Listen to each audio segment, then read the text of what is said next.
এই ঘটনা আমারও চোখে পড়েছে এবং খুবই অবাক হয়েছি এবং কষ্ট পেয়েছি একই সঙ্গে।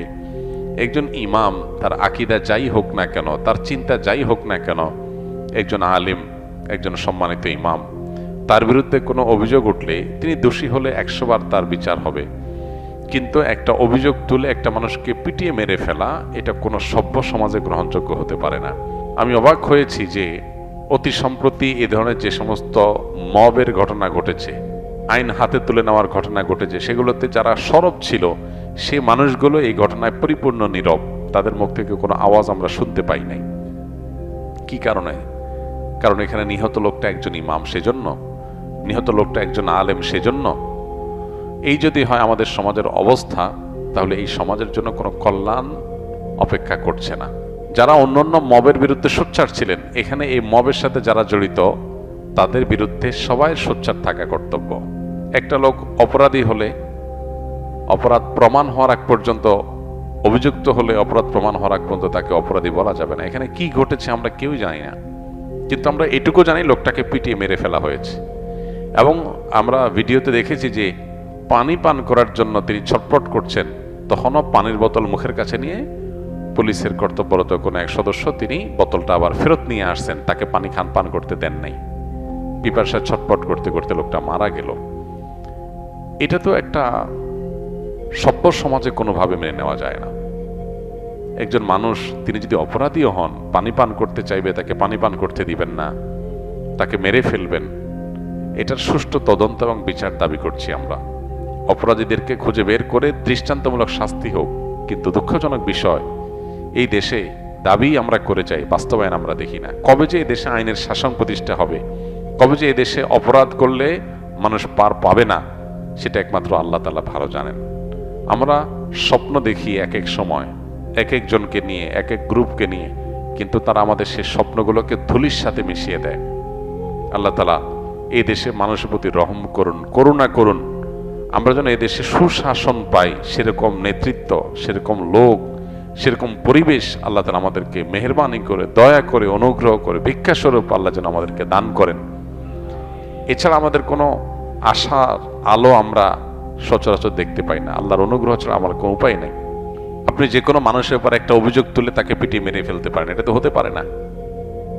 এখানে আইন শৃঙ্খলা রক্ষাকারী বাহিনীর দায়িত্বের বিষয়টা চলে আসে। তারা এটাকে ট্যাকেল দিয়ে যথাযথ তদন্ত করে তারপর এটা নিয়ে পদক্ষেপ নেওয়া উচিত ছিল। আলেম ওলামারা, ইমাম সাহেবরা সমাজে তাদের মর্যাদা যেখানে সবচেয়ে বেশি থাকার কথা ছিল, সেখানে তাদের আজ এই দুরবস্থা। এটা খুবই দুর্ভাগ্যজনক একটা বাস্তবতা। কোন অবস্থাতে এটা মেনে নেওয়া যায় না। এই চিত্র যতবার দেখেছি ততবার ভেতর থেকে কষ্ট অনুভব করেছি প্রচন্ডভাবে। একজন ইমাম, তিনি কোন আকীদার, কোন মাসলাকের, কোন মানহাজের, এগুলো দেখার দরকার নাই। এমনকি তিনি যদি ইমাম না হয়ে একজন সাধারণ মানুষও হতেন, একই কথা ছিল। ঢাকা ইউনিভার্সিটিতে যখন একজন তরুণকে চুরির মিথ্যা অজুহাতে বা মিথ্যা সত্য যাই হোক, চুরির অভিযোগ তুলে তাকে পিটিয়ে মেরে ফেলা হয়েছে, আমরা সেটার বিরুদ্ধে কথা বলেছি। এভাবে যত রকমের মব হয়েছে আমরা জানতে পারলে সেটা নিয়ে আমরা মুখ খুলেছি। সেখানে একজন ইমামকে এভাবে পিটিয়ে মেরে ফেলা হবে। আমি মূলধারা মিডিয়াগুলোতে এটা নিয়ে তেমন কোনো হইচই দেখি নাই, টকশোগুলোতে সরগরম হতে দেখি নাই। কারণ কি? লোকটা একজন ইমাম। যে দেশে, যে সমাজে ওলামায়ে কেরামের প্রতি ন্যূনতম শ্রদ্ধা এবং দায়িত্বশীলতা থাকবে না, সে সমাজের জন্য কোনো কল্যাণ অপেক্ষা করতে পারে না। আল্লাহ আমাদেরকে আমাদের যার যার জায়গা থেকে দায়িত্বশীল আচরণ করার তৌফিক দান করুন। সেকুলার এবং নাস্তিক যারা এদেশের তথাকথিত সুশীল সাজে, এখানে যদি আজকে ইমামের জায়গায় কোনো হিন্দু পণ্ডিত, অন্য ধর্মের কেউ তার ব্যাপারে এরকম কোনো অভিযোগের ভিত্তিতে মানুষ পিটিয়ে তাকে মেরে ফেলতো, তাকে পানি না দিত, তাহলে দেখতেন তাদের মায়া কান্না কত প্রকার কি কি। যেহেতু লোকটা ইমাম, সেজন্য সব চুপ হয়ে গেছে। এই লোকগুলোর ভণ্ডামি এবং এদের মানবিক খেলা, এদের নিজেদের ভালো মানুষের মুখোশ পরা, এ সম্পর্কে আমাদের বারবার করে বিভিন্ন ঘটনাগুলোতে আমাদের চোখ খুলে যায়, কিন্তু এরপর আমরা মানুষ চিনতে পারি না। এদেশের প্রকৃত বন্ধু ওলামায়ে কেরাম। ওলামায়ে কেরামের চাইতে এদেশের প্রকৃত এবং সত্যিকারের বন্ধু আর কেউ নাই। আসলে সকল অনাচারে দেখবেন ওলামারা মুখ খুলেছেন, সবাই হয়তো পরে বুঝছেন।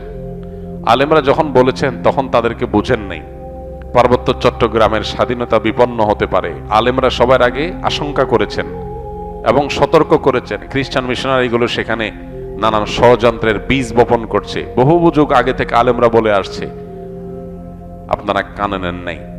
কিন্তু যখন বিপদ কাছায় গেছে তখন আপনারা নড়ে চড়ে বসেছেন।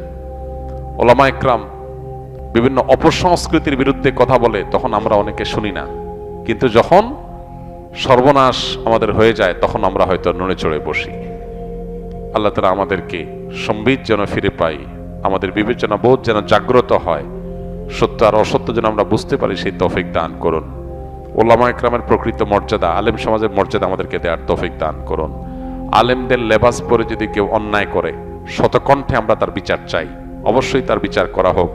যত রকমের অন্যায় অনাচার হতে পারে, সেটা বলাৎকার হোক, জেনা হোক, অন্য কোনো অপরাধ হোক, একজন আলেম করলেও তার বিচার করতে হবে, সাধারণ মানুষ করলেও তার বিচার করতে হবে। ইসলাম সে ইনসাফ কায়েম করার জন্যই এসেছে, আমরা সেটা অবশ্যই বলবো, শতকণ্ঠে বলবো। কোনো আলেম কোনো অন্যায় করলে সেটা সবার আগে আমরা প্রতিবাদ করার চেষ্টা করি, সেটা অন্যায়কে অন্যায় বলার চেষ্টা করি।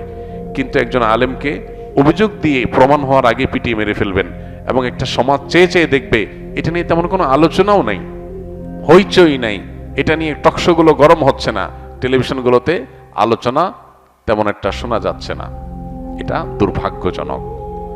এদেশের 4 লক্ষ মসজিদ, 4 লক্ষ ইমাম, এই 4 লক্ষ ইমাম তারা যদি তাদের মতপার্থক্য ভুলে, তারা যদি জাতীয় স্বার্থে ঐক্যবদ্ধ থাকেন, তারা যদি দেশ এবং মানুষের কল্যাণে নিজেদেরকে নিয়োজিত করেন, তাহলে ইমামদেরকে এরকম অবজ্ঞা করার সুযোগ কেউ পাবে না।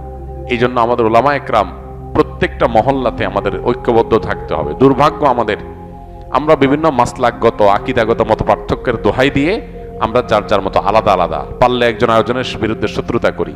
এগুলা ভেদাভেদ ভুলে, মতপার্থক্য আপন জায়গায় থাকতে পারে, সেগুলো থাকা সত্ত্বেও আমরা ঐক্যবদ্ধ থাকা দরকার, একে অন্যের পাশে থাকা দরকার এবং সমাজ এবং মানুষের কল্যাণে কাজ করা দরকার। আল্লাহ আমাদেরকে তৌফিক দান করুন।